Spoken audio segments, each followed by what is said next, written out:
আপনাকে যদি বলি জয়পুরহাটের পাঁচবিবিতে অবস্থিত এই লক্ষ্মা রাজবাড়িতে এত পরিমাণ সম্পদ আছে যা দিয়ে পুরো বাংলাদেশ 3 দিন চালানো সম্ভব, তাহলে কি আপনি বিশ্বাস করবেন? বিশ্বাস না করলে এটাই সত্য।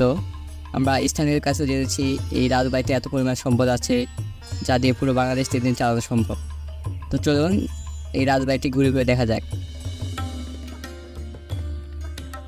জমিদার বাড়িটি বর্তমানে জয়পুরহাটের পাঁচবিবি উপজেলার আইমারসুলপুর ইউনিয়নের কোরিয়া গ্রামে অবস্থিত। আনুমানিক প্রায় 1500 শতকে হাদি মামুন চৌধুরী এই জমিদার বাড়িটি প্রতিষ্ঠা করেন।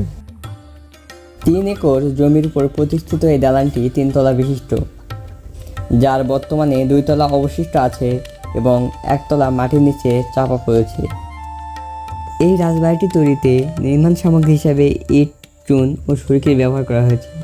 এখানে মোট 30টি কক্ষ রয়েছে। জমিদার বাড়ির ভিতরে একতলা থেকে অন্য তলায় যাতায়াতের জন্য সিঁড়ির ব্যবস্থা আছে। এই দালানের দরজা, জানালা ও ঘর অত্যন্ত ছোট, যা বর্তমানে তারা আসলেই মানুষ ছিল কিনা তা নিয়ে প্রশ্ন সৃষ্টি করে। এখানে আরও ছিল হাতিশাল, ঘোড়াশাল, শরবতের কূপ, অতিথিখানা ও নিজস্ব বিচার বিভাগ।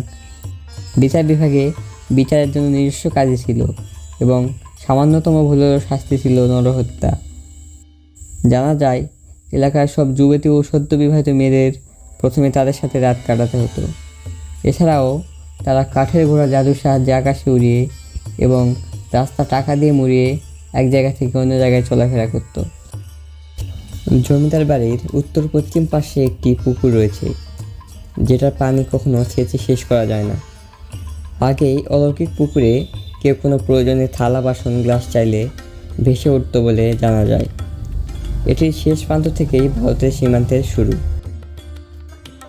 কথিত আছে জমিদাররা অত্যন্ত অত্যাচারী হওয়ায় একদিন গায়েবী মাধ্যম থেকে আদেশ আসে জমিদারি ত্যাগ করতে, অন্যথায় তাদের বংশ বিলুপ্ত হয়ে যাবে।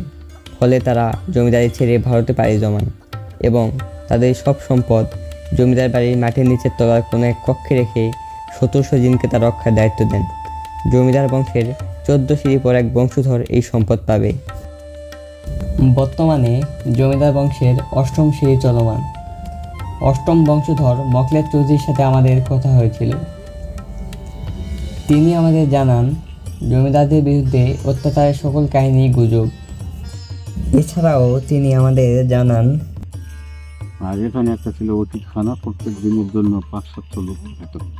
প্রত্যেক দিনের জন্য আসে, যারা আসে আর যাপন করে সকালে চলে যায়, খাওয়া দাওয়া করে দিনের জন্য ভাত পাক হয়, তো লোকজন খাই চলে যায়।